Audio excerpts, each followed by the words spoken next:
मंजू, गांव के सबसे रईस जमींदार की बेटी। उसकी जिंदगी किसी रानी से कम नहीं थी। पर एक दिन जब उसने अपने ही नौकर राजू की असली नीयत देखी तो हवेली की दीवारें भी कांप उठीं।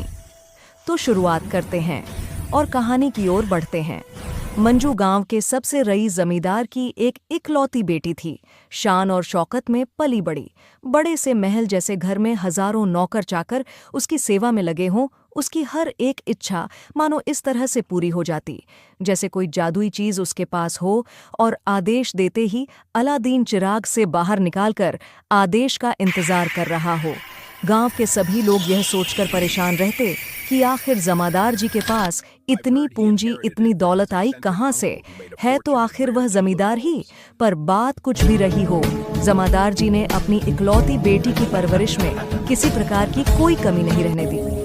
उनके महल जैसे घर में एक नौकर राजू, जिसकी उम्र कोई 22-23 साल की रही होगी।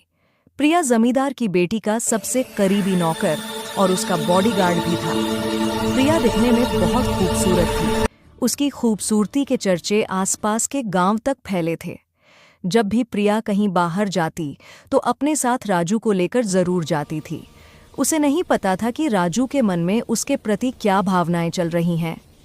प्रिया जब भी नहाने या कुछ भी करने जाती थी तो राजू की नज़र हर समय प्रिया पर रहती थी।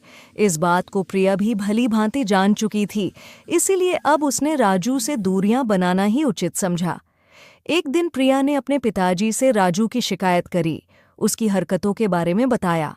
पिताजी ने राजू को तुरंत बुलाया और बेइज्जती करके हवेली से बाहर निकाल दिया। आगे की कहानी जानने के लिए कमेंट बॉक्स में दिए हुए लिंक पर क्लिक करें, वीडियो को लाइक और चैनल को सब्सक्राइब करें।